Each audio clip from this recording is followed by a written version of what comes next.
Sou Estela, 35 anos, e achava que já tinha visto de tudo com o favoritismo da minha família até aquela noite.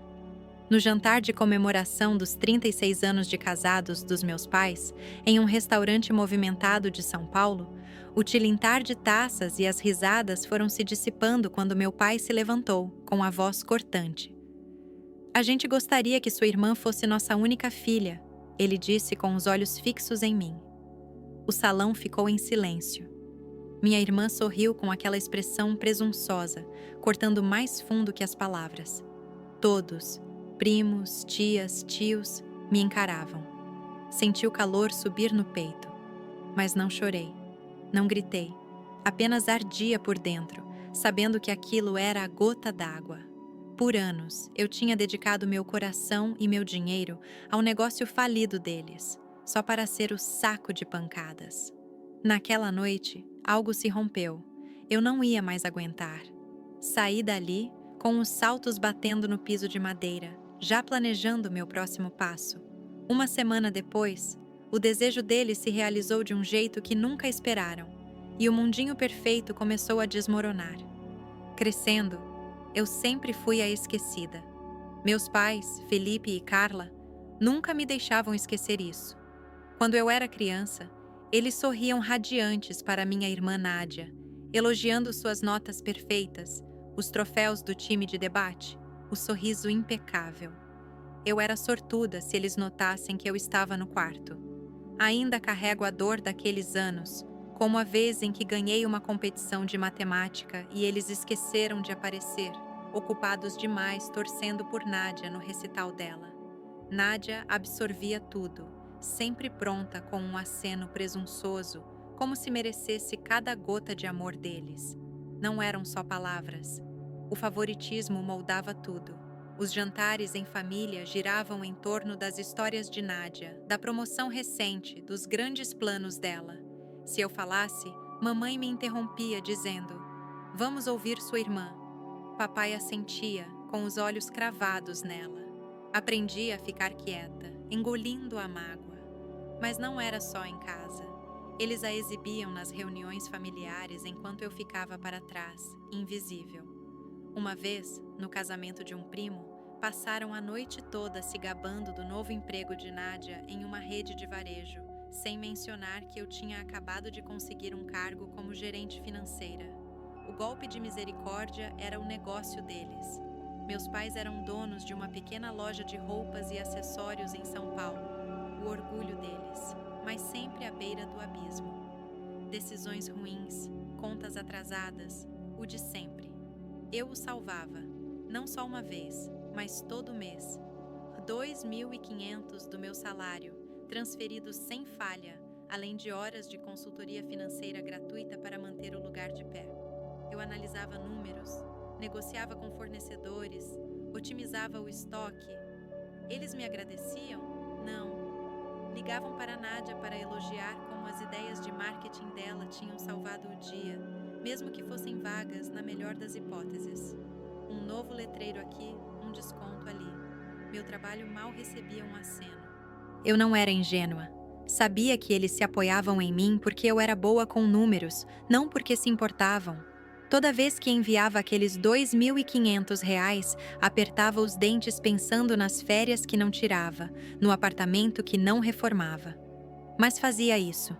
Por quê? Dever? Família. Aquela esperança teimosa de que um dia eles me veriam. Ficava no escritório até tarde revisando as contas deles, corrigindo erros que custariam milhares. Enquanto isso, eles estavam na casa de Nádia, babando pelas últimas ideias dela para reformar a loja, que nunca saíam do papel. Não era só o dinheiro, era o desprezo. Uma vez, passei semanas resolvendo um problema fiscal para a loja. No dia em que avisei que estava resolvido, mamãe disse: "Ah, que bom! Aliás, Nádia está planejando uma grande liquidação no mês que vem." Sem obrigado, sem reconhecimento. Papai só grunhiu, já ligando para Nádia para discutir a visão dela. Eu ficava ali, com os papéis na mão, me sentindo um fantasma. Outra vez, sugeri um novo software de contabilidade para poupar horas deles. Ignoraram até que Nádia mencionou a mesma ideia meses depois. De repente, era genial. Nádia não era inocente nisso. Ela se inclinava para os elogios, me lançando um olhar de pena como se eu fosse um caso de caridade. Aos 20 anos, em um churrasco familiar, ela brincou que eu tinha sorte de ser a filha reserva. Mamãe riu. Papai não a corrigiu. Essa memória cravava como uma faca, girando toda vez que eles a colocavam no pedestal. Ainda assim, eu continuava ajudando, mês após mês, transferindo dinheiro, ajustando orçamentos, porque achava que era isso que família fazia. Olhando para trás, vejo claramente. Eles me usavam, não só meu dinheiro, mas minhas habilidades, meu tempo. Eu era a rede de segurança, a que eles contavam, mas nunca respeitavam. Cada cheque enviado, cada ligação tardia sobre as finanças era eu correndo atrás da aprovação deles. Mas a aprovação nunca veio. Eles pegavam minha ajuda e viravam para cantar louvores a Nádia, como se ela fosse a salvadora da loja. Eu ficava acordada, encarando o teto, me perguntando por que continuava tentando. Dever? Culpa? Talvez uma faísca de esperança de que mudassem. Essa esperança morreu na noite do aniversário deles. Eu tinha passado anos sendo a esquecida, mas não ia continuar assim. O restaurante fervilhava de risadas até que parou. Eu estava sentada à mesa longa, cercada por primos, tias e tios, todos arrumados para os 36 anos de casados dos meus pais. O tilintar de taças de vinho e as conversas enchiam o ar, mas o foco estava em Nádia. Um primo se inclinou, sorrindo. Nádia, ouvi que você está arrasando no varejo, já gerente regional. Ela assentiu, com um sorriso polido, se deliciando com os elogios. Outro parente emendou. As vitrines da sua loja são incríveis. Você tem um dom de verdade. Eu me remexi na cadeira, mexendo no macarrão, acostumada com a rotina. Mamãe sorria radiante, com a voz alta. Ela sempre teve jeito para negócios. Papai assentia, com o peito estufado como se Nádia fosse a maior conquista deles. Escutei em silêncio enquanto a mesa a cobria de cumprimentos, a promoção recente, as campanhas de marketing inovadoras, o encanto com os clientes. Continuava sem parar. Ninguém mencionou meu trabalho, nem uma vez. Eu gerenciava finanças há anos, salvando empresas do colapso. Mas ali estava eu, invisível de novo. Ainda assim, pensei que talvez pudesse contribuir algo naquela noite. Pigarriei, esperando uma pausa. Eu andei olhando os números da loja da família. Disse, mantendo a voz firme. Vocês estão perdendo dinheiro com estoque excessivo. Se ajustarem o sistema e cortarem alguns fornecedores, podem economizar milhares por ano. Eu me inclinei, pronta para explicar o plano que tinha esboçado por semanas. Uma abordagem otimizada para aumentar os lucros. A mesa ficou quieta, mas não do jeito bom. Nádia ergueu a sobrancelha, com os lábios se curvando em um sorriso sarcástico. Estoque. Que fofo, disse, com a voz pingando com descendência. Fica com suas planilhas. Eu tenho ideias de verdade. Alguns primos riram, e meu estômago se revirou. Mamãe interferiu com o tom afiado. Querida, não vamos entediar todo mundo com números. Nádia já está planejando uma grande liquidação de verão. Papai nem olhou para mim, só bebeu o vinho e murmurou. Nádia sabe o que faz. Senti o calor subir ao rosto, as mãos apertando o guardanapo debaixo da mesa. Minha ideia, semanas de trabalho, descartada em segundos, como se eu fosse uma estagiária apresentando para o chefe. Tentei de novo, forçando um sorriso. Não são só números. Eu poderia renegociar com os fornecedores, conseguir termos melhores. Faria diferença real. Nádia riu alto dessa vez, um som cortante. Fornecedores, por favor, eu cuido disso. Talvez foque no seu próprio emprego. As palavras dela bateram como um tapa, e a mesa explodiu em murmúrios, alguns divertidos, outros constrangidos. Mamãe acenou a mão, me dispensando. Vamos falar de algo divertido. Nádia, conta sobre sua nova campanha de anúncios. Papai assentiu, virando para ela como se eu não tivesse falado. Sentei para trás, com a garganta apertada, a dor familiar de ser ignorada se instalando. Então aconteceu. Papai se levantou, erguendo a taça para um brinde. Os olhos dele varreram o salão, demorando em Nádia, depois pousando em mim. A voz dele era clara, deliberada. Há 36 anos de amor, família e nosso orgulho e alegria. Honestamente, a gente gostaria que Nádia fosse nossa única filha. As palavras bateram como um soco, sugando o ar do salão. Garfos pararam de tilintar. Um primo ofegou. Nádia não piscou. Ela sorriu presunçosa, com os olhos fixos nos meus, me desafiando a reagir. Mamãe não o corrigiu. Só bebeu o vinho, com o rosto calmo como se fosse nada. O silêncio se estendeu, com todos os olhares em mim, esperando lágrimas ou um surto. Não dei isso a eles. Meu coração batia forte, mas mantive o rosto firme, o queixo erguido. Por dentro, eu desmoronava. Anos sendo empurrada para o lado, caindo como uma avalanche. Eu tinha passado a vida tentando ganhar o respeito deles, derramando minhas habilidades na loja falida, só para ser apagada na frente de todos. O sorriso de Nádia foi a gota d'água, uma provocação silenciosa de que eu nunca seria suficiente. Empurrei a cadeira para trás, o arrastar alto no silêncio. Aproveitem a noite, disse, com a voz baixa, mas firme. Peguei a bolsa e saí, com os saltos batendo na madeira, cada passo alimentando um fogo no peito. Lá fora, o ar fresco de São Paulo bateu no meu rosto, mas não acalmou a raiva crescendo dentro de mim. Eu tinha passado anos engolindo os desprezos deles, o favoritismo, o desrespeito total. Chega. Enquanto estava na calçada, as luzes da cidade borrando pela raiva, tomei uma decisão. Não ia só ir embora. Ia acabar com esse ciclo de ser a esquecida de uma vez por todas. Naquela noite, sentei sozinha no apartamento. A dor das palavras do papai, a gente gostaria que Nádia fosse nossa única filha, queimava no peito, mais afiada que nunca. O sorriso de Nádia, a concordância silenciosa da mamãe, os rostos atônitos da mesa. Tudo se repetia na mente. Cada memória alimentando uma decisão que eu evitava há anos. Eu estava farta. Farta de ser a esquecida, a conta bancária deles, a consertadora invisível. Tinha derramado R$ 2.500 por mês na loja falida.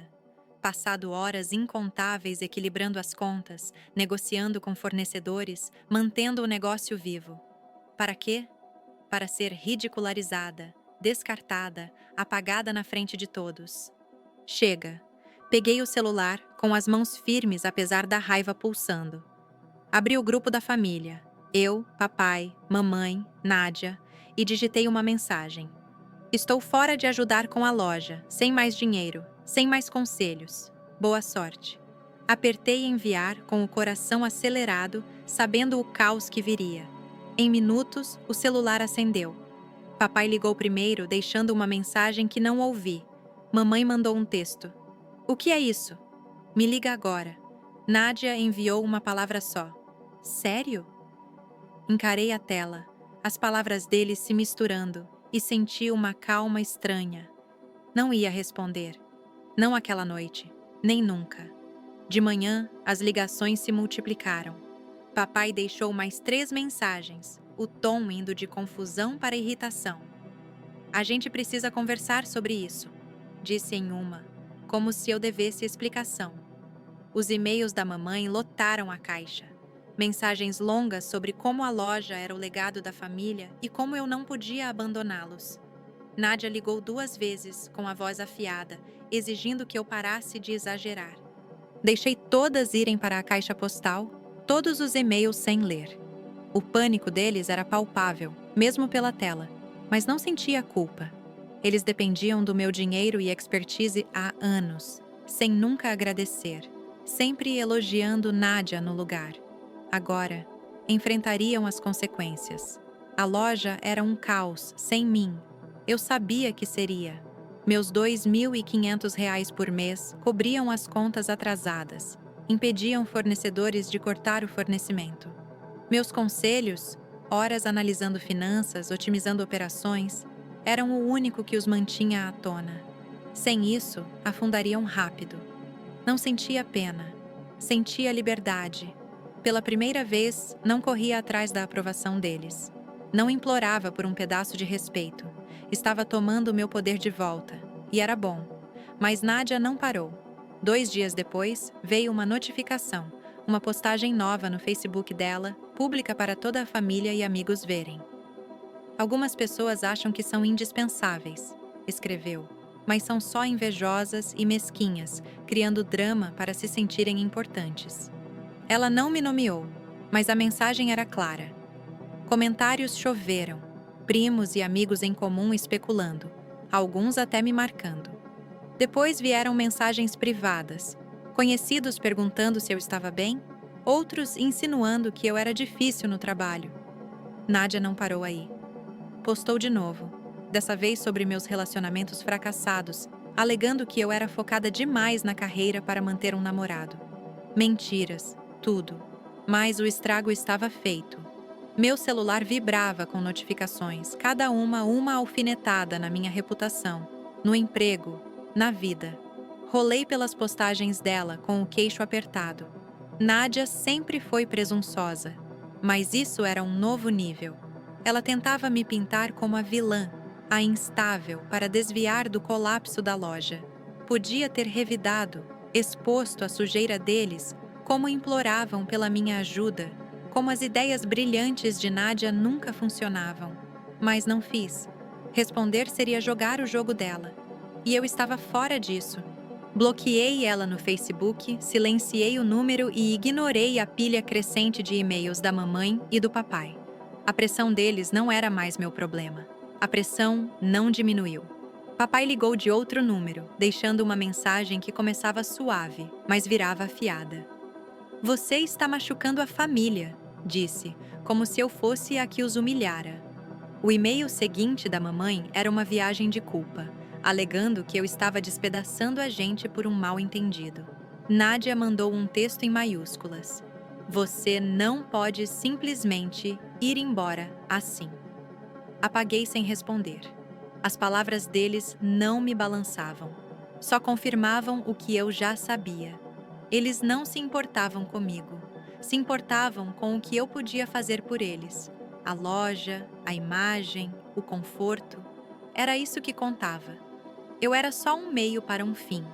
Cada ligação ignorada, cada mensagem não lida parecia uma pequena vitória. Eu não ia deixar que me puxassem de volta para o ciclo de desprezo e dependência. As postagens de Nádia continuavam. Alfinetadas vagas sobre gente ingrata ou traições familiares. Doíam, mas não o suficiente para me quebrar. Colegas começaram a perguntar, cutucados pelas mentiras dela. Mas eu desviava, focando no trabalho. Eu era boa no que fazia. Melhor que Nádia jamais foi no dela. E não ia deixar a calúnia me derrubar. Sentada na mesa, pensava na loja, em como desmoronaria sem minha ajuda. Em como eles se virariam para consertar o que eu sustentava há anos. Não sentia pena, sentia determinação. Eles me empurraram longe demais. E agora aprenderiam o que significava me perder. Eu não estava só indo embora. Estava preparando o terreno para a queda deles. E ainda não tinha acabado. Uma semana depois, embarquei em um voo para Florianópolis. A decisão de visitar meu avô Henrique não foi impulsiva. Foi calculada. Passei dias ignorando as mensagens de voz do papai, os e-mails culpados da mamãe e as postagens venenosas de Nádia no Facebook. Cada um tentando me arrastar de volta para a teia deles. Mas eu não voltaria. Nem para a loja, nem para o drama, nem para as mentiras. Precisava de alguém que escutasse, alguém com poder para mudar as coisas. Vovô era essa pessoa. Sempre justo, um homem quieto que via além das aparências, e eu sabia que ele me ouviria. O voo de São Paulo para Florianópolis durou cerca de 1 hora, tempo suficiente para ensaiar o que diria. Pousei no ar úmido, aluguei um carro e dirigi até a casinha dele à beira-mar. Ele esperava na varanda, o rosto envelhecido se abrindo em um sorriso ao me ver chegar. Você parece carregar algo pesado, disse, com a voz rouca, mas acolhedora. Abracei ele, o peso da semana passada se instalando no peito. Sentamos na sala, com o zumbido de um ventilador antigo ao fundo, e desabafei tudo. Comecei pelo jantar de aniversário. Contei como papai se levantou, taça na mão, e declarou que desejavam Nádia como filha única, como o sorriso dela cortou mais fundo que as palavras. Expliquei os anos sendo deixada de lado, minhas ideias ignoradas, minhas contribuições descartadas, enquanto elogiavam os planos meia-boca de Nádia. Detalhei o dinheiro, R$ 2.500 por mês por anos, direto das minhas economias para manter a loja viva. Descrevi as noites tardias resolvendo problemas fiscais, negociando com fornecedores, otimizando operações, só para ser recebida com silêncio ou desdém.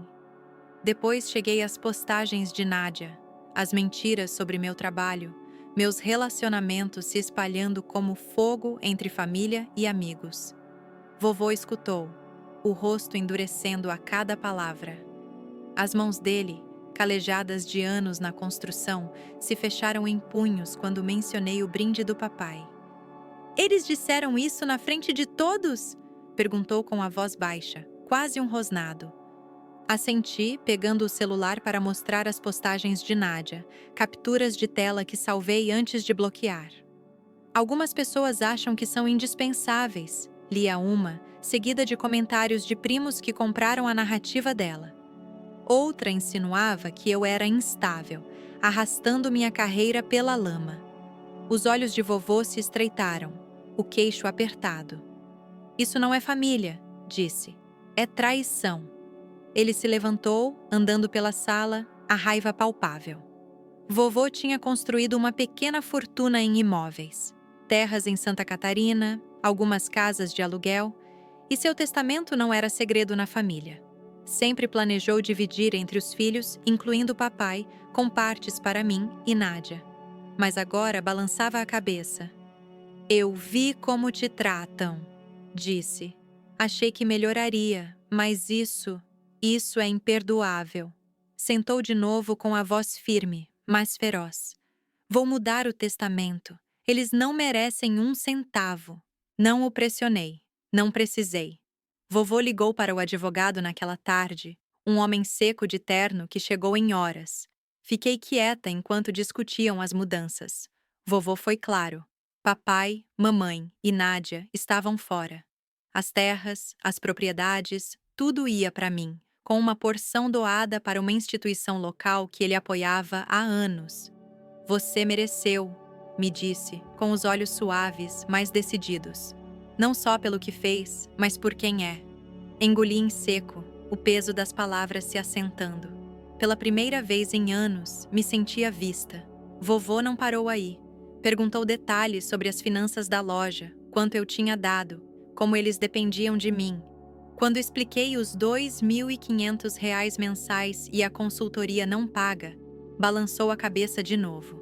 "Eles vão quebrar sem você", disse, não com pena, mas com certeza.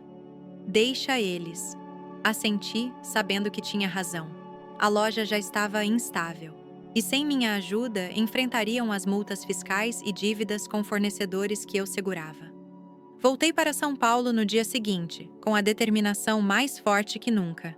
Não liguei para papai, mamãe ou Nádia. Não chequei e-mails ou textos. A loja não era mais problema meu. Que lidassem com as auditorias, as contas vencidas, a bagunça que ignoraram por anos. Me sentia mais leve, como se tivesse largado um peso carregado por tempo demais. De volta ao apartamento, marquei um café com minha amiga Catarina, a única que sempre me apoiou. Nos encontramos em uma cafeteria perto de casa e contei tudo. O jantar, as postagens de Nádia, a viagem para Florianópolis. Catarina escutou com os olhos arregalados, mas gentis. "Você fez o certo", disse mexendo no latte. "Eles te usaram por anos. É hora de se colocar em primeiro lugar." As palavras dela acertaram em cheio, simples, mas verdadeiras. Ela não me pressionou a perdoar ou consertar, só entendeu. Foque em você, acrescentou com a voz firme. Sua carreira, sua vida, você vale mais que o drama deles. Assenti, grata pela clareza, pelo apoio. Catarina tinha sua própria vida. Um emprego agitado em marketing, suas batalhas, mas sempre arranjava tempo para mim, sem perguntas. Ao sair da cafeteria, senti uma mudança. A decisão do vovô não era só sobre dinheiro ou terras. Era justiça, uma linha traçada na areia. Eu não lutava mais pela aprovação deles. Construía meu próprio futuro, e eles teriam que enfrentar o deles sem mim. Em poucos meses, o mundo deles desabou. A loja da família, antes sustentada pelo meu dinheiro e conselhos, ruiu sob o peso da própria má gestão. Sem os R$ 2.500 mensais, as contas se acumularam. Fornecedores cortaram o crédito. Uma auditoria fiscal bateu forte. Multas por anos de contabilidade descuidada que eu avisara. As penalidades eram esmagadoras, dezenas de milhares que não podiam pagar. Papai tentou negociar, mas o charme dele não funcionava com agentes da Receita. Mamãe correu para vender estoque, mas era tarde. O banco executou a hipoteca e a loja fechou as portas para sempre. Soube por um primo, não deles. Não liguei para ver como estavam. Eles fizeram suas escolhas. Os grandes planos de Nádia afundaram com o barco. Ela andava apresentando para investidores, se gabando de transformar a loja em uma rede, usando a suposta expertise em varejo para vender a ideia. Mas com a loja acabada, a proposta desmoronou. Investidores pularam fora, sem querer tocar em um negócio afundando. A reputação dela sofreu um golpe maior quando as postagens no Facebook viraram contra ela. Alguns parentes, cansados dos ataques presunçosos, começaram a investigar. Descobriram que eu era a que mantinha a loja viva. Meu dinheiro, meu trabalho, não as ideias brilhantes dela. Um primo postou uma captura de tela das minhas transferências bancárias, prova dos R$ 2.500 mensais. Os comentários viraram rápido. Você mentiu sobre ela, escreveu uma tia. Ela carregou vocês todos. Nádia tentou apagar as postagens, mas o dano estava feito. Parentes e amigos a desfizeram a amizade. Colegas cochichavam sobre os exageros dela. Ela ficou se debatendo para salvar a cara, mas ninguém comprava as desculpas. Papai e mamãe enfrentaram o próprio acerto de contas. Sem a renda da loja, as dívidas de anos de decisões ruins os engoliram. Tinham feito uma segunda hipoteca para manter as aparências, contando com minha ajuda para tapar buracos. Agora, sem entrada de dinheiro, perderam pagamentos. O banco tomou a casa, uma modesta de 3 quartos onde moravam há décadas. Mudaram para um apartamento apertado, com os pertences enfiados em um depósito. Parentes que antes aplaudiam cada palavra deles viraram frios quando a verdade se espalhou. Um tio confrontou papai em um churrasco familiar. Vocês a afastaram. E para quê? Mamãe tentou bancar a vítima, alegando que eu os abandonei. Mas as provas eram claras. Minhas extratos bancários, e-mails com conselhos ignorados. Tudo veio à tona. Primos pararam de convidá-los para encontros e as ligações não eram atendidas. Vovô se manteve firme. Soube do colapso da loja por um amigo em São Paulo, mas não contatou papai, mamãe ou Nádia. Recebi uma carta dele, manuscrita, confirmando o Novo Testamento. Está feito. As terras e propriedades são suas, com uma parte para a caridade. Eles não pegam um centavo. Ele os cortou completamente. A assinatura no documento era final. Não sentia triunfo, só um alívio quieto. A decisão dele não era punição. Era equidade, algo que eles nunca me deram. Quando mamãe ligou para ele, implorando uma reunião, ele recusou. Vocês fizeram a cama de vocês, disse pelo telefone e desligou. Nádia tentou mandar mensagem, mas ele bloqueou o número. Papai nem tentou, orgulhoso ou envergonhado demais. Fiquei fora disso, focando na minha vida. Meu emprego como gerente financeira florescia. Conquistei um grande cliente, uma startup de tecnologia que confiava nos meus instintos.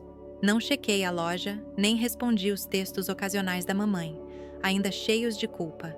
A queda deles não era culpa minha. Construíram vidas em mentiras, se apoiando em mim enquanto elevavam Nádia. Agora colhiam as consequências.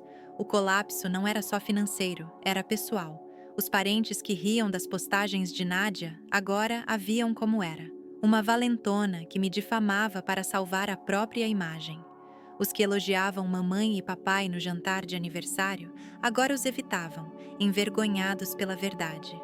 A loja da família, antes um ponto de orgulho, virou um lembrete fechado do fracasso deles. E o testamento do vovô, trancado com o advogado, era uma barreira final que não podiam cruzar. Não precisei dizer nada. As ações deles falaram alto o suficiente. Enquanto a vida deles se desfazia, a minha ganhava forma. Me joguei no trabalho, derramando toda a energia na carreira como gerente financeira. A startup de tecnologia que conquistei em São Paulo virou minha maior vitória. Após meses de noites tardias e negociações afiadas, fechei um contrato multimilionário para gerenciar as finanças deles, otimizando o orçamento e salvando de uma expansão arriscada. Minha chefe me chamou no escritório com um sorriso raro. "Você vai longe", disse, insinuando uma promoção para gerente sênior. O aumento que veio não era só dinheiro. Era prova de que não precisava da aprovação da família para vencer. Construía algo real, algo meu. Fora do trabalho, esculpi uma vida nova, que não girava em torno do drama deles. Catarina virou minha âncora, sempre ali com uma mensagem rápida ou um café para me manter no chão. Nos encontrávamos no nosso diner favorito, dividindo panquecas e rindo das campanhas de marketing dela ou das minhas reuniões estranhas com clientes. O apoio dela não era barulhento ou chamativo. Era constante, do tipo que me fazia sentir que não estava sozinha. Depois veio meu namorado, Bruno, um engenheiro estrutural que conheci em um evento de networking. Ele era diferente de quem eu namorara. Confiante de forma quieta, com um humor seco que me pegava de surpresa. Nosso primeiro encontro foi em um clube de samba pequeno, onde ele admitiu que só foi ao evento para evitar outra noite corrigindo plantas. No terceiro, planejávamos trilhas de fim de semana, falando de tudo, de projetos de pontes aos meus sonhos de abrir uma consultoria própria. Bruno não sabia a história toda da família no início, mas me abri com o tempo. Contei sobre o jantar de aniversário, os anos sendo deixada de lado, como as mentiras de Nádia se espalharam online. Ele escutou, com a mão firme na minha, sem tentar consertar com conselhos vazios. "Você é mais forte do que eles imaginam", disse uma vez, com a voz baixa, mas certa. Não eram só palavras. Era o tipo de crença que nunca recebi de papai, mamãe ou Nádia. Com Catarina e Bruno, construí um círculo que parecia lar, não um campo de batalha. Não contatei meus pais ou Nádia, e eles não tentaram me alcançar. Um primo mencionou que lutavam. Papai pegando bicos em um armazém, mamãe vendendo artesanato online, Nádia pulando entre empregos no varejo. Não sentia pena. Tinham anos para me tratar como família, valorizar o que eu trazia, mas escolheram elevar Nádia e me derrubar. O silêncio deles agora era só outra escolha. Uma que eu não deixava mais me machucar. Vovô mandou um cartão postal de Florianópolis, uma nota curta dizendo que se orgulhava de mim. Era o suficiente. Não precisava de desculpas ou explicações deles. Precisava de gente que me visse como eu era. A lição bateu forte, mas era clara. Valorize quem te ama de verdade, não quem te usa. Por anos, corri atrás do respeito da família, achando que se desse dinheiro, tempo e esforço suficientes, veriam meu valor. Mas não viram. Tomavam e não davam nada de volta. Catarina, Bruno, vovô, eram os que importavam, os que apareciam sem condições. Essa verdade mudou como eu me movia no mundo. Parei de buscar validação de quem nunca daria e comecei a investir em quem dava. Minha vida não era perfeita. O trabalho exigia, e alguns dias eu duvidava de mim, me perguntando se tinha afastado a família com rigidez demais. Mas então lembrava do brinde do papai, do sorriso de Nádia, do silêncio da mamãe. Lembrava dos anos sendo invisível, das mentiras que espalharam para proteger a imagem própria. Eu não era a vilã na história deles. Era a que foi embora para me salvar. E estava melhor por isso. Meu apartamento, antes lugar de estresse noturno, virou um refúgio cheio do riso de Bruno e das piadas ruins de Catarina. Minha carreira, antes um jeito de me provar, virou fonte de orgulho, testemunho do que eu podia fazer quando parava de carregar o peso deles. Obrigada por ouvir minha história. O que você faria se sua família te tratasse assim? Deixe nos comentários e se inscreva no Chat GPT.